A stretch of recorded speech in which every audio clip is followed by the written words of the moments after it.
Le 23 novembre 2022, deux personnages sont rentrés définitivement dans l'histoire. Il s'agit de Sophie Adenau, la deuxième astronaute française de l'histoire, et de John McFall, le premier parastronaute de l'histoire. Ces deux personnes ont été retenues pour la nouvelle promotion d'astronautes européens. Si leur histoire fascine, c'est parce que tous les êtres humains, tous ceux qui habitent sur Terre, ont eu le désir au moins une fois dans leur vie de se retrouver là-haut, tout là-haut, au plus proche des étoiles. Dans cette deuxième partie tant attendue, d'Allons et brillons, nous verrons que Dieu vous appelle, vous et moi, à briller, quel que soit le domaine de votre vie. Et vous n'êtes même pas obligé de prendre la fusée pour le faire. Bienvenue sur la chaîne Reviens à ses pieds, c'est le prophète Marc.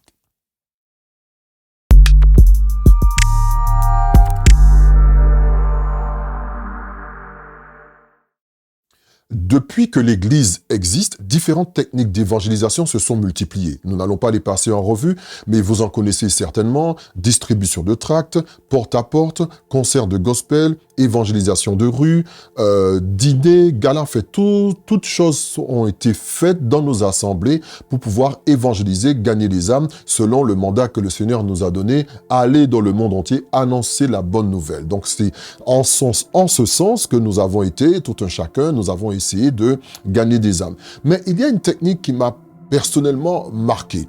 Lorsque j'ai donné ma vie au Seigneur en Martinique, en 1996, au sein d'une communauté qui s'appelle la Communauté des Hommes d'Affaires du Plein Évangile, dont le sigle est FGB-MFI, Full Gospel Businessmen Fellowship International, qui s'appelle actuellement aujourd'hui Chrétiens témoins dans le monde. J'espère ne pas me tromper. Chrétiens témoins dans le monde. Au sein de cette communauté, l'approche, cette technique d'évangélisation qui est tellement simple, qui a l'air banale, mais qui est très puissante, c'est simplement par l'influence liée au corps de métier. Si vous étiez architecte, ou vous êtes un architecte, eh bien vous êtes plus apte à parler à un autre collègue architecte. Et vous pouvez le répéter sur les différents corps de métier. Vous êtes un agent comptable, eh bien, vous pourrez vous adresser beaucoup plus facilement à un agent comptable que moi. Par exemple, si vous êtes un agent des BTP, vous pourrez plus facilement vous adresser au monde des BTP plus facilement que moi. Donc, lorsque j'ai été invité au sein de cette communauté qui organisait pour ces événements, organisait tout simplement des dîners au cours desquels il y avait différents témoignages qui étaient donnés, lorsque j'ai accepté d'aller dans ces réunions, j'ai assisté à un architecte qui donnait son témoignage. Après, il y a eu un autre, alors je ne me rappelle plus parce que c'était très très loin, un autre homme d'un corps de métier qui donnait son témoignage. Et le langage, le vocabulaire employé, s'il y avait un architecte dans la salle, cela était plus... Il serait beaucoup plus réceptif, en fait, au témoignage de ces derniers. Il pourrait presque confirmer certains faits pour dire, effectivement, je suis architecte et ce que cet homme raconte est bien. Ou, mettons, j'ai une vie aussi surmenée que cet homme. Et si un homme comme lui a pu donner sa vie à Dieu, pourquoi pas prêter l'oreille à son témoignage? Donc, à la fin, il y a eu un pasteur qui est venu, qui a prêché puissamment à propos de Jésus-Christ. Et il a fait un appel. Et suite à cet appel, j'ai répondu. Et voilà, ma vie a été totalement transformée par la puissance du Saint-Esprit. Mais une chose à remarquer, c'est que lorsque moi, avec ce désir puissant de servir Dieu, j'ai intégré cette communauté par la suite, un an plus tard, j'étais lycéen. Et donc, en tant que lycéen, je ne pouvais qu'approcher les personnes de mon niveau, les personnes de mon rang social, tout simplement, qui était le lycée. Donc, je témoignais de Jésus-Christ au lycée. J'exerçais une influence sur les lycéens. Pour un architecte, cela aurait été difficile d'exercer une influence sur les lycéens parce que son domaine n'est pas le lycée, mais son domaine, c'est l'architecture, ce sont des ouvriers du bâtiment, ce sont des comptables, et voilà. Donc, ce sont il y a des catégories sociales auxquelles nous n'avons pas accès. Et j'avais trouvé cette approche vraiment très intéressante, très très simple finalement et très intéressante. Alors, est-ce que c'est quelque chose de nouveau? Non, mais à l'époque, oui, c'était extrêmement puissant. Vous pouvez témoigner de Jésus-Christ là où vous vous trouvez. En gros, c'était cela. Cette vision qui avait été donnée à cet homme, le fondateur de la communauté des hommes d'affaires du plein évangile, qui s'appelle Démos Chakarian, qui a reçu une puissante vision du Seigneur en 1952, où il voyait... J'espère ne pas me tromper, pour les frères et sœurs de Christ témoins dans le monde, chrétiens dans le monde, pardon, veuillez m'excuser d'avance si jamais je me trompe, mais cet homme qui reçoit une vision en 1952 de la part du Seigneur où il voit le monde des hommes et des femmes qui sont comme dans un stade, et il y a un zoom qui se fait par l'Esprit de Dieu, et il voit le visage de ces hommes, et le visage de ces hommes tristes, un peu, voilà, tristes, et les gens étaient pourtant les uns à côté des autres. Mais ces gens étaient tristes. Alors après, je ne veux pas trop rentrer dans les détails de peur de me tromper, mais ce que le Saint-Esprit révélait à cet homme, Démos Shakarian, c'est que une nouvelle action, un nouveau mouvement de l'esprit allait se faire sur la surface du monde, qui allait emmener ces gens qui étaient tristes et qui avaient l'air malheureux et abattus. Ces gens allaient recevoir une visitation du Saint-Esprit. Et d'ailleurs, dans cette vision, par la suite, les visages qui étaient abattus, qui étaient tristes, Démos Shakarian les a vus, les yeux brillants, les yeux pétillants, la tête relevée, souriant, donc faisant l'expérience du Saint-Esprit. Je vous invite à aller tout simplement vous tapez sur Google FGBMFI ou chrétiens témoins dans le monde, et vous allez avoir cette histoire qui est vraiment merveilleuse. Aujourd'hui, donc quelques années plus tard, donc depuis 1952, nous sommes en 2022, ce mouvement a tenté de se répéter. Nous avons entendu dans certains mouvements actuels d'assemblée parler beaucoup d'influence, mais mon inquiétude, c'est qu'on a beaucoup parlé d'influence, mais on a peu parlé d'évangélisation. Une influence sans évangélisation, ce n'est pas de l'évangélisation. Une influence sans parler de Jésus-Christ, sans témoigner de la réalité, de la véracité des Écritures, de la réalité de Jésus-Christ, de la puissance du Saint-Esprit, ce n'est pas de l'évangélisation. C'est juste de l'influence selon le système du monde. C'est juste du développement. Je n'ai rien contre le développement personnel, mais c'est une forme de développement personnel. On exerce de l'influence sur quelqu'un, mais on ne parle pas de Christ. Cela ne peut pas sauver les âmes. On ne peut pas gagner les âmes à Jésus-Christ par cela. Donc, dans cette deuxième partie d'Allons et Brillons, ce que nous allons voir, qui pour moi qui est capital, c'est comment, au travers de notre influence, libérer l'amour de Jésus-Christ dans la vie d'autrui. Et cela est très important. Nous allons prendre comme support Colossiens chapitre 3 au verset 22. Colossiens chapitre 3 au verset 22. Serviteurs, obéissez en toutes choses à vos maîtres selon la chair, non pas seulement sur leurs yeux, comme pour plaire aux hommes, mais avec simplicité de cœur, dans la crainte du Seigneur. Tout ce que vous faites, faites-le de bon cœur, comme pour le Seigneur et non pour des hommes, sachant que vous recevrez du Seigneur l'héritage pour récompense. Servez Christ le Seigneur, car celui qui agit injustement recevra selon son injustice, et il n'y a point d'acceptation de personne. Alors que je préparais cette vidéo, je me suis rendu compte que si nous sommes peu efficaces par ce moyen d'évangélisation, c'est parce que nous sommes peu efficaces professionnellement. Je reprends. Si nous sommes peu efficaces par ce moyen d'évangélisation, qui est l'évangélisation par l'influence liée au corps de métier, c'est parce que professionnellement, nous sommes peu efficace. Vous vous rappelez, en début d'émission, je vous ai parlé de Sophie Hadno et de John McFall. Je puis vous assurer aujourd'hui que tous les petits-enfants, tous ceux qui connaissent ou qui sont dans la même ville que Sophie ou que John McFall, tous ces enfants aujourd'hui sont en train de rêver, d'avoir les yeux qui pétillent. Tous ceux qui étaient... parce que c'est une femme qui a été... Sophie Hadno, elle était pilote d'hélicoptère sur une base aérienne. Donc, tous ses collègues, toutes les personnes qui la connaissent sont en train de rêver, sont en pleine excitation parce que cette femme, ils l'ont connue de près, ils savent qui elle est. Et beaucoup de gens vont dire, mais je connais Sophie. Alors, ceux qui étaient en maternelle vont dire, ah, mais j'ai fait la maternelle avec elle. Ceux qui étaient au lycée vont dire, oh, j'étais au lycée avec elle. Le premier petit ami va dire, je suis sorti avec elle. Son coiffeur va dire, mais je la connais, c'est une cliente. Tout le monde voudra s'associer au succès de cette personne. Voyez-vous, lorsque vous avez une vie de réussite et de succès, les personnes qui vous connaissent, qui vous connaissez, veulent s'associer tout de suite à vous. Donc, il est important de savoir que par notre succès, par notre attitude professionnelle, nous pouvons déjà exercer une forme d'attraction autour de nous. Mais nous savons très bien que le sujet de toute chose, ce n'est pas nous, mais c'est Christ. Mais pour que quelqu'un vienne à Christ, il faut d'abord qu'il vienne à nous. Et si lorsqu'ils viennent à nous, ce qu'ils voient ne les attire pas, ne les retient pas, ces personnes vont repartir. Et qu'on le veuille ou non, c'est un mensonge d'ailleurs de croire que, mis à part certaines situations exceptionnelles, mais Dieu passe toujours par un homme pour nous bénir. Dieu passe toujours par un homme pour se saisir de nous. Oh, combien même vous qui me regardez, avez une expérience surnaturelle de Seigneur Jésus qui vous est apparu dans votre chambre. Il prendra toujours un homme pour vous instruire sur les choses du royaume. Prenez l'exemple de Paul. Paul, sur la route de Damas, il reçoit une puissante révélation, où une lumière l'éblouit totalement, au point de perdre la vue. Il reçoit une puissante visitation de la part de Jésus-Christ même, qui dit que « Je suis Jésus que tu persécutes ». Donc, il entend clairement la voix de Jésus-Christ s'adresser à lui.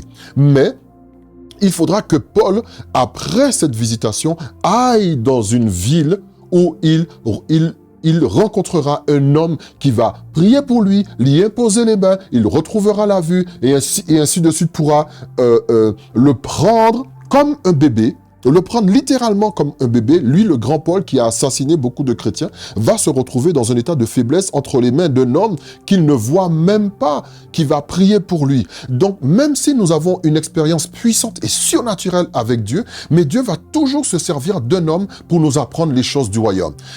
Vous et moi, nous sommes cet homme, nous sommes cette femme au travers duquel Dieu veut passer pour bénir quelqu'un, veut sauver la vie de quelqu'un, restaurer quelqu'un, rattraper quelqu'un. Donc, nous devons avoir dans l'objectif de notre cœur d'aller et briller dans tous les domaines de notre vie.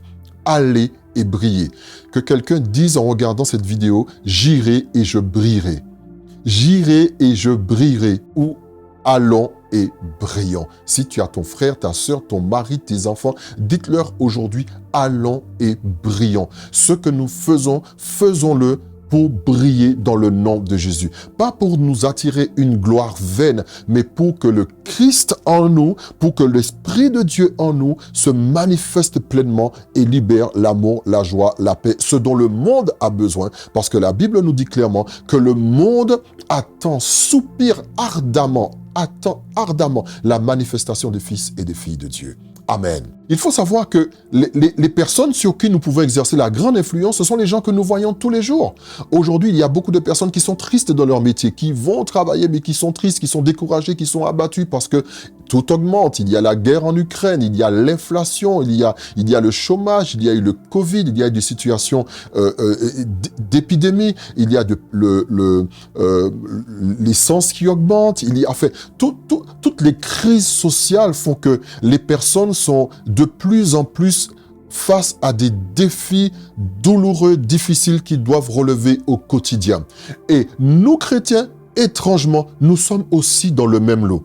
Nous sommes aussi tristes, nous sommes abattus, nous sommes découragés, alors que nous sommes le temple du Saint-Esprit. Cela veut dire que nous sommes le temple de la personne la plus puissante de l'univers. Nous véhiculons cette personne en nous, nous marchons avec elle tous les jours, et pourtant nous sommes tristes, découragés et abattus. Il n'en doit pas en être ainsi. Donc la Bible nous dit, serviteurs, obéissez en toutes choses à vos maîtres selon la chair. En toutes choses. Donc, je vais commencer par dire que nous ne sommes pas dans l'esclavage. Donc, aujourd'hui, lorsque Paul dit « En toutes choses, obéissez à vos maîtres », vous pouvez remplacer maître par patron pour ceux qui sont salariés. Le Seigneur nous demande en toutes choses d'obéir à nos patrons selon la chair, pas seulement sur leurs yeux pour leur plaire, mais en toute simplicité de cœur, dans la crainte du Seigneur. Donc, en toutes choses, pas seulement en une seule chose, mais en toutes choses, nous devons obéir à nos patrons, à nos responsables, à nos maîtres.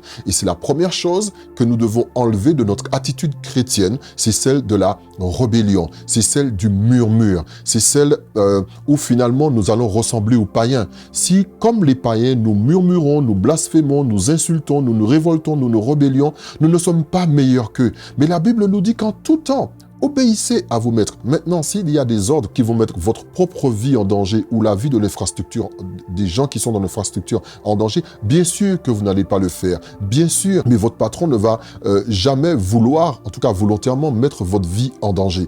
Donc, premièrement, lorsque vous vous trouvez dans un endroit où vous avez des responsables, des chefs, des managers, des patrons, en toute chose, obéissez. Obéissez à votre maître selon la chair, pas seulement pour leur faire plaisir, mais pour plaire à Dieu, dans la crainte du Seigneur, dans le respect du Seigneur, en sachant que l'œil de l'Éternel est là et qu'il nous voit, donc faisons les choses dans la crainte du Seigneur. Ensuite, la Bible dit que tout ce que vous faites, faites-le de bon cœur, pas seulement une partie, mais tout ce que nous allons faire, faisons-le de bon cœur. Et lorsque nous le faisons de bon cœur, et je peux vous assurer d'une chose, les personnes du monde qui sont là, elles ne connaissent peut-être pas Christ, mais elles reconnaissent une personne qui travaille de manière acharnée, de bon cœur, sans murmurer. D'une manière ou d'une autre, cela se voit par les hommes. Et j'irai même plus loin. Si un homme, lorsqu'il a constaté cet état de cœur chez vous, ne vous récompense pas, Dieu va vous récompenser. Pourquoi? Parce que vous appliquez tout simplement des valeurs du royaume. Est-ce que vous voyez? Donc, cela n'est pas nécessaire de se comporter comme les païens qui insultent, qui médisent. N'insultons pas les autorités, n'insultez pas les autorités. Au contraire, honorez-les et prions pour elles. Lorsque nous faisons cela, nous nous engageons dans une dynamique du royaume et non dans une dynamique humaine.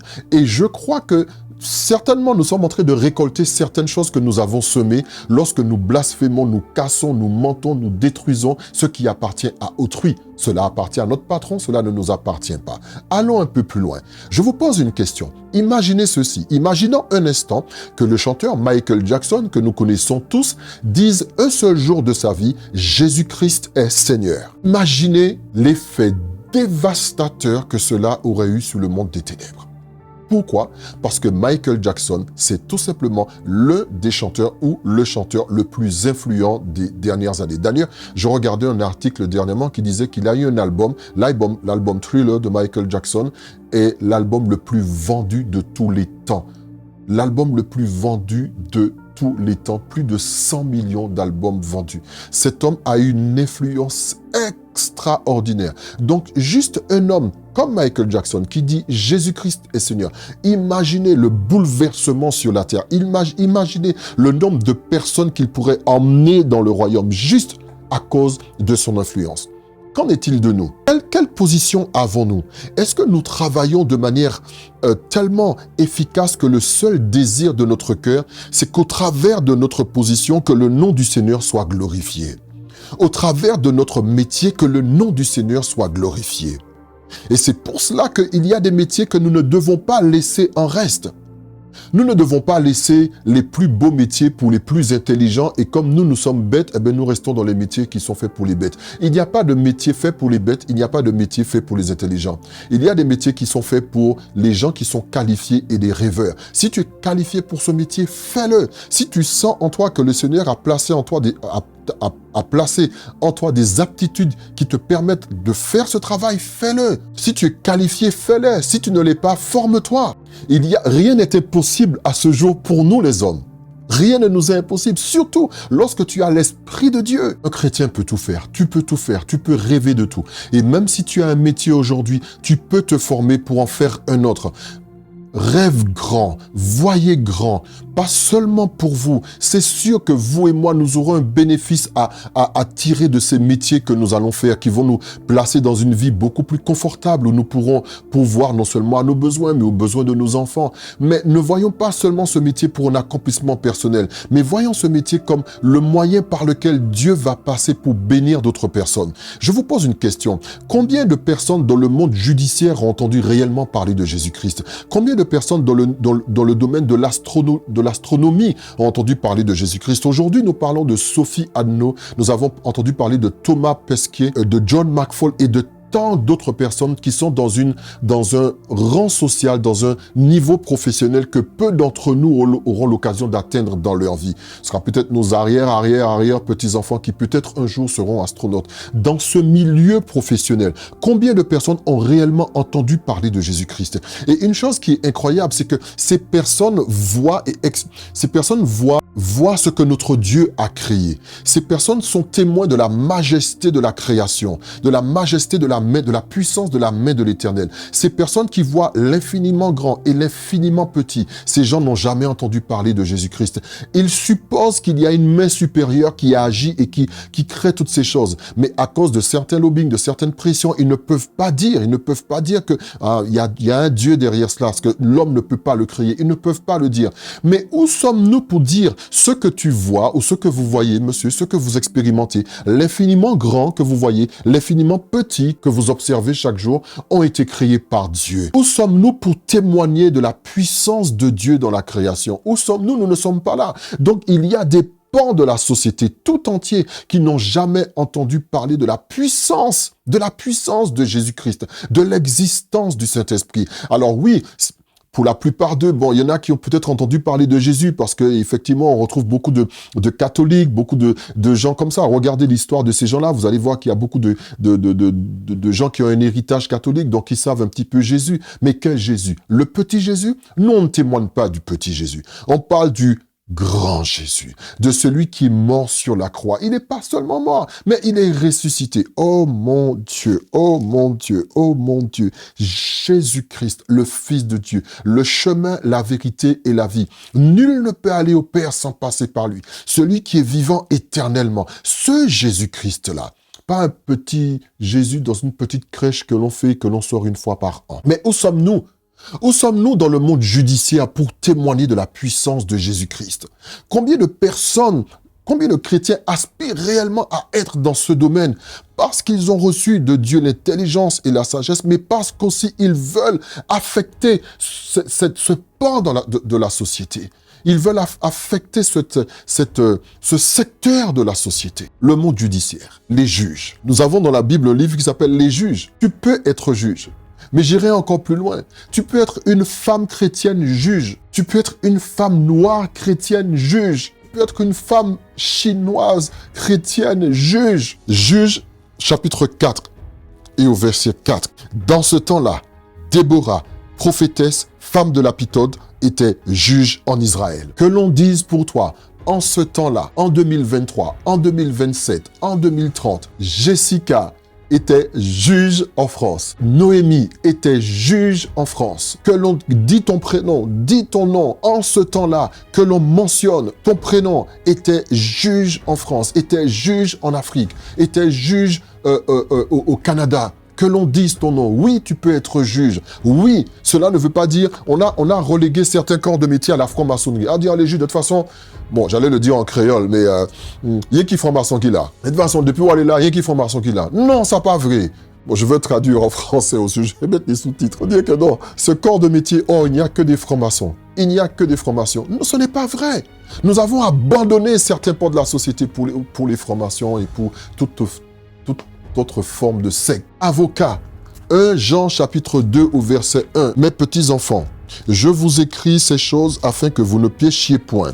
Et si quelqu'un a péché, nous avons un avocat auprès du Père, Jésus-Christ le juste. La définition de Jésus-Christ auprès du Père, c'est avocat. Nous avons un avocat auprès du Père. Eh bien, je peux vous dire ici, dans ce monde, dans cette société, à l'heure à laquelle je vous parle, il y a beaucoup de personnes qui cherchent des avocats qui sont inspirés par le Saint-Esprit. Il y a des situations pour lesquelles les verdicts sont ahurissants, sont incroyables. Mais si seulement nous, parents, vous qui me regardez, nous suscitions nos enfants, nous poussions nos enfants à prendre cette voie et à ne pas se décourager, à ne pas être des avocats du monde, mais à être des avocats selon Dieu, qui fonctionnent avec la sagesse divine, qui seront capables d'emmener la sagesse de Dieu dans une situation et qui pourront marcher par l'Esprit de l'Éternel. La Bible nous dit que Déborah était prophétesse. Donc cette femme non seulement était juge, mais elle fonctionnait par l'Esprit de Dieu. Oh, puisse Dieu élever une nouvelle génération de prophètes qui ne seront pas des prophètes de pupitre, mais qui seront des prophètes qui vont se retrouver dans les pans de la société, qui vont se retrouver dans l'administration judiciaire, qui vont se retrouver dans les barreaux, qui vont se retrouver dans des endroits clés et qui pourront administrer la parole et la justice divine dans le nom de Jésus. Lorsqu'un homme devrait être coupable au dernier moment par l'Esprit de l'Éternel, une pièce maîtresse arrive et cet homme retrouve la liberté. Et celui à qui on avait donné injustement une liberté, par l'Esprit de l'Éternel, on découvre qu'il est coupable. Voyez ce genre de manifestation. Nous avons besoin de voir la main de l'Éternel agir dans les secteurs de la société. Que quelqu'un dise Amen.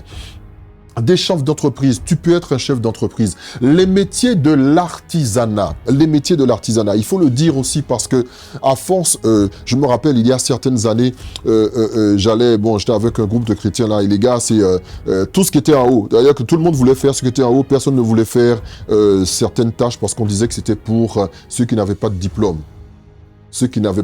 Les métiers de l'artisanat. Prenons un roi au chapitre 7 et au verset 13. Écoutez ceci.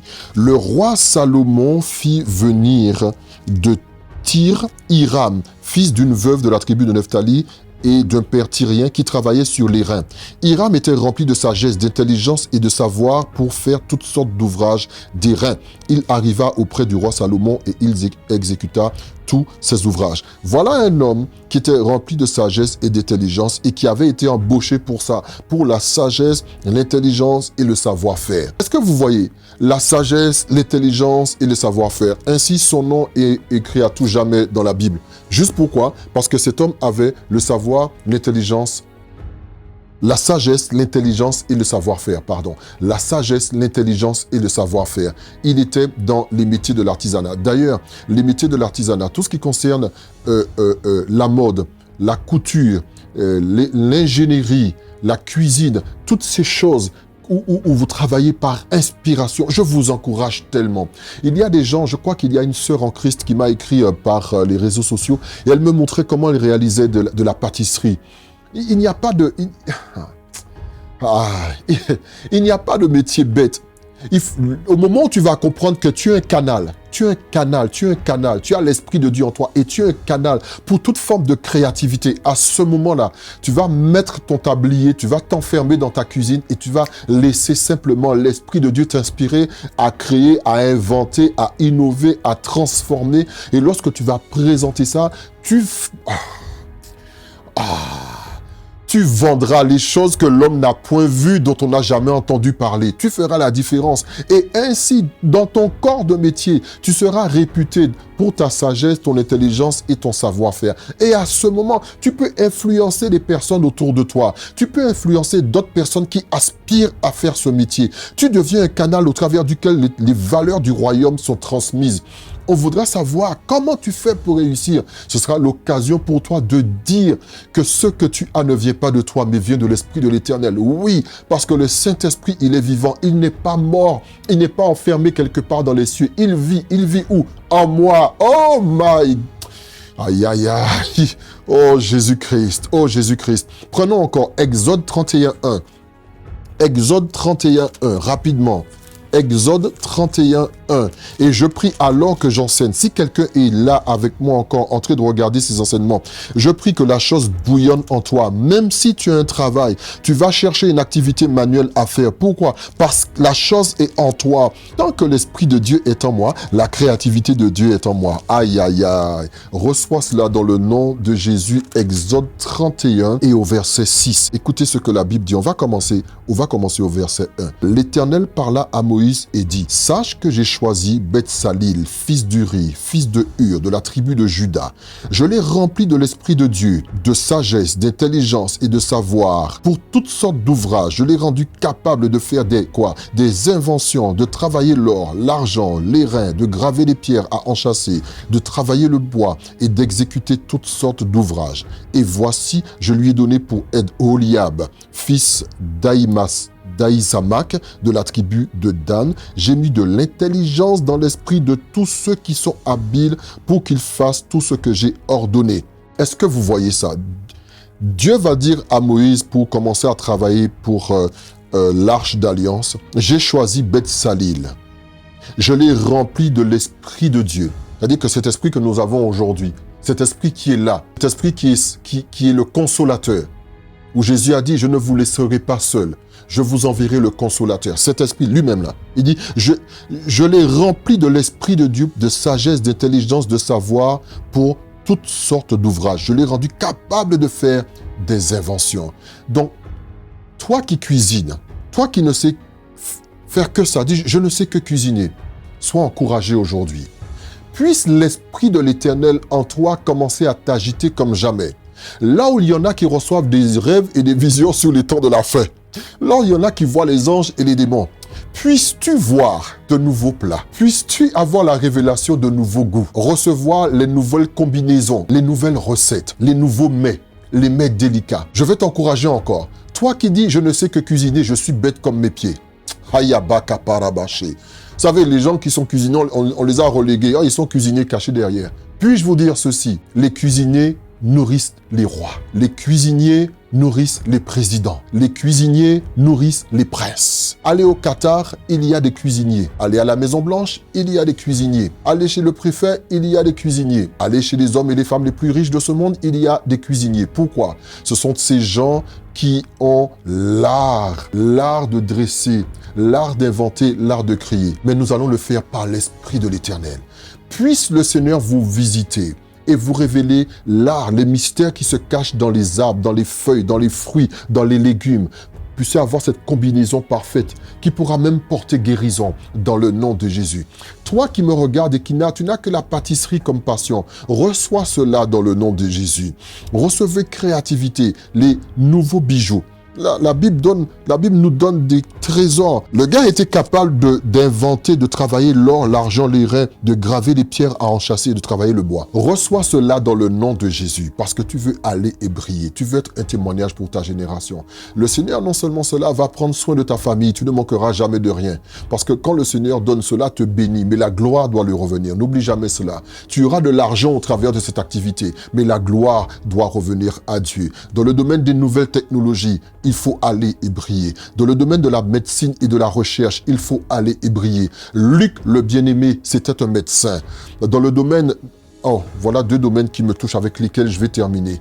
Standardiste et femme de ménage. On dit, mais dans la Bible, il n'y a pas de standardiste. La Bible nous parle de Matthieu le péager. Donc, il travaillait dans une station de péage quelque part. Il fallait venir payer les impôts. Et on suppose que cet homme était aussi à l'accueil. Vous accueillez des personnes qui viennent payer les impôts. Le problème, c'est qu'on n'aimait pas les gens qui payent les impôts. Personne n'aime payer les impôts. Donc, on n'aimait pas Matthieu à cause de ça, parce qu'il récoltait les impôts. Mais, je vais vous donner deux témoignages. Le premier, c'est une fois dans mon activité professionnelle, il y a quelques temps de cela, je me suis retrouvé à aller dans un bureau. C'était une administration et je suis rentré dans le bureau, la gestion des appels téléphoniques, la plateforme téléphonique de cette administration. Et il y a dans cet endroit une femme. Malheureusement, je n'ai jamais pu m'adresser à elle, mais ce n'est pas grave. Il y avait plein de femmes dans ce bureau et tout le monde répondait au téléphone. Oui, tel service, bonjour. Bonjour madame, en quoi puis-je vous aider? Oui, tel bonjour, allô, bonjour, ainsi de suite. Mais il y a une dame en particulier. Je vous assure, cette dame répondait avec une telle douceur. Cette douceur c'était pas humain. Ce n'était pas une douceur, c'est pas possible. Je vous assure. Cette dame répondait avec une telle douceur. On pouvait sentir l'amour de Dieu. On pouvait sentir la douceur de l'esprit. J'ai eu envie d'aller voir cette dame dire, excusez-moi, madame, vous êtes chrétienne. Je ne l'ai pas fait, j'ai continué, mais nos regards se sont croisés. Un sourire a été échangé, nous nous sommes compris. Et en plus, sa tenue vestimentaire, une grâce, une distinction, une élégance. Mais au téléphone, quand elle a répondu, les conseils qu'elle a donnés, si la personne à l'autre bout du fil était découragée, cette personne a retrouvé courage. Si tu étais déprimé, le genre de personnes, quand tu les as au téléphone, si tu es déprimé, tu retrouves espoir. Ce sont des gens ils ne vont pas vous laisser dans la galère, mais ils vont vous porter solution. Dans leur voix, il y a compassion. Quel que soit l'endroit où vous travaillez, je vous en supplie par les compassions de Jésus-Christ. Si vous répondez au téléphone dans votre travail, mais vous avez loupé une énorme opportunité de libérer l'amour, la grâce, la bonté de Dieu dans cet appel. Si vous répondez, oui, allô? Oui, non, monsieur, c'est pas ici. Vous raccrochez. Oui, allô? Oui, allô? Oui, je vous écoute. Mais c'est pas... On fait pas ça. C'est pas comme ça qu'on... Même professionnellement, on n'apprend pas à répondre au téléphone comme ça. D'accord? Mais monsieur, je vous ai déjà dit. Mais comment? Mais vous n'avez... Oh! Non, c'est pas comme ça. Lorsque vous répondez au téléphone, vous avez un échange privilégié avec un individu. Ça peut être 2 minutes, ça peut être 10 minutes. Mais au travers de cet appel, libérez quelque chose. Et vous savez quoi? La prochaine fois que l'on va rappeler, on va vouloir vous parler. Jusqu'à ce que vos collègues disent, mais qu'est-ce que tu dis aux gens? Pourquoi ils veulent toujours s'adresser qu'à toi? Ah, parce que je suis un vecteur de l'amour de Dieu. Le dernier, femme de ménage. Femme de ménage, c'est un travail minimisé. Et voilà, ça ne fait pas rêver, effectivement. Il y a peu de jeunes filles qui se réveillent, peu de jeunes garçons qui se lèvent un matin qui disent « Moi, je veux être nettoyeur ou femme de ménage. » Mais au travers de ce travail, nous avons accès à des endroits où personne ne peut rentrer. Une femme de ménage peut rentrer dans le bureau du banquier. Là, un architecte peut-être ne va pas rentrer. Un cuisinier ne rentrera pas. Mais la femme de ménage va rentrer là où se trouve le banc. La femme de ménage va rentrer là où se trouvent les réunions privées. La femme de ménage va entendre des bribes de conversation que personne n'entendra. Et lorsque cette femme de ménage est remplie de l'Esprit de Dieu, et qu'elle rentre dans ce bureau et qu'elle entend le patron ou la patronne dire qu'elle est fatiguée, découragée, qu'elle n'en peut plus, qu'elle sent qu'elle va lâcher. Et si cette femme de ménage est remplie de l'Esprit de Dieu, elle peut dire « Excusez-moi, je me suis permis d'entendre cette conversation qui ne m'était pas adressée. Mais puis-je vous dire ceci? Oh mon Dieu !» Et à ce moment-là, la femme de ménage ouvre les vannes. Et elle laisse l'Esprit de Dieu se manifester au travers de sa vie. Elle laisse des paroles de sagesse et de consolation traverser sa bouche et se libérer dans la vie de cette patronne en l'espace de 2 ou 3 minutes et de partir avec autant de respect et autant de grâce. Parce qu'elle est femme de ménage, mais ça reste une femme de distinction. Elle partira de ce bureau en ayant libéré l'amour et la grâce de Dieu. Lorsqu'elle sortira de son travail, elle marchera la tête haute. Oui, elle est femme de ménage, mais c'est une femme de ménage avec la distinction et la grâce du royaume. C'est une femme de ménage qui est remplie de l'Esprit de Dieu, remplie de l'Esprit supérieur. Oui, c'est une femme de ménage. C'est un travail qui peut être vu comme vil par les hommes, mais elle est dans une position stratégique qui lui donne accès au roi, aux reines, aux princes, aux patrons, aux chefs, aux cadres, des personnes que vous et moi ne verrons jamais. S'il vous plaît, aujourd'hui, soyons intelligents, soyons sensibles. N'oublions pas que nous ne vivons plus pour nous-mêmes, mais nous devenons des véhicules, des arches vivantes au travers desquelles l'Esprit de l'Éternel circule sur cette planète. Quel que soit le métier que tu fais, fais-le en ayant un seul objectif, d'être un vecteur, un canal puissant au travers duquel l'Esprit de l'Éternel va passer, toucher, bénir, transformer la vie d'une personne. Non, ton métier n'est pas anodin. Non, tu ne fais pas un métier bête. Non, tu n'es pas bête. Non, tu n'es pas moins que rien. Tu es placé là pour une raison, pour une saison de manière stratégique. Continue à te former, continue à apprendre, continue à vouloir te déployer. 40 ans, non, ce n'est pas vieux. 45, non plus. 50, encore moins. Tu as le temps, tant que tu as le souffle de vie sur cette terre, tu peux aller et briller, impacter et influencer. C'est cela le véritable impact. C'est attirer des personnes à nous par l'excellence de notre travail, par l'excellence de notre attitude, pour que Christ soit libéré en elle. Lorsque tu n'as pas compris cela, tu attires des personnes à toi et tu les gardes pour toi parce que tu penses que c'est toi. Et comme tu as un problème avec toi et que personne ne t'a jamais réellement encouragé, tu t'environnes de personnes qui vont te dire des choses pour flatter ton moi. Mais malheureusement, lorsqu'on donne notre vie à Jésus, ce n'est plus nous qui vivons, mais c'est Christ qui vit en nous. Maintenant, est-ce qu'un chrétien peut tout faire? J'ai dit pratiquement tout faire. Il y a des métiers qu'un chrétien ne peut pas, ne doit pas faire, devrait éviter, faire attention, sauf commandement express de Dieu. Tous les métiers qui exposent aux interdits de Dieu, tous les métiers qui font la promotion de la chair, tous les métiers qui ne glorifient pas Dieu, tous les métiers qui sont faits pour un mauvais motif, il ne faut pas les faire. Il y a des métiers dans lesquels, si vous n'êtes pas mature spirituellement, si vous n'avez pas reçu un commandement de Dieu, il serait mieux pour vous de ne pas les faire. Les métiers de la nuit, on se retrouve dans le monde de la nuit, dans l'environnement de la nuit. C'est vraiment important pour vous de savoir quelle est votre position de maturité pour pouvoir faire certains métiers. Maintenant, les métiers qui glorifient la chair, ne les faites pas. Qui font la promotion du corps et qui vont inévitablement faire la promotion du sexe, n'allez pas dans ces métiers parce que vous ne glorifiez pas Dieu. Vous ne glorifiez pas Dieu, d'accord? Donc, faites très attention à cela. Et ensuite, les métiers qui ne maximisent pas votre potentiel, à long terme, ne restez pas dedans. Cela peut être pour un temps, pour vous permettre d'avoir de l'argent, pour vous permettre de rentrer dans le monde du travail. Cela peut être pour vous aussi une salle d'attente professionnelle. Mais si cela ne maximise pas votre potentiel, ne restez pas dans ce métier, mais partez. Vous devez travailler avec ce que Dieu a déjà mis à l'intérieur de vous, le déployer, l'optimiser et le faire grandir. N'oubliez pas cela. Nous sommes là pour aller et briller pour la gloire de Dieu. Si vous avez aimé cette vidéo, je vais vous demander, parce que je sais que cela fait longtemps que je n'ai pas fait de vidéo sur la chaîne Revient à ses pieds, donc l'algorithme de YouTube est en train de me mettre en bas. Je suis en train de refaire des vidéos, donc je vous demande de partager. Laissez-moi un commentaire. Faites vivre la chaîne, parce que finalement, c'est vous qui la faites vivre. Je poste des vidéos, mais c'est vous qui la faites vivre. Laissez-moi un commentaire pour avoir votre avis sur cette vidéo.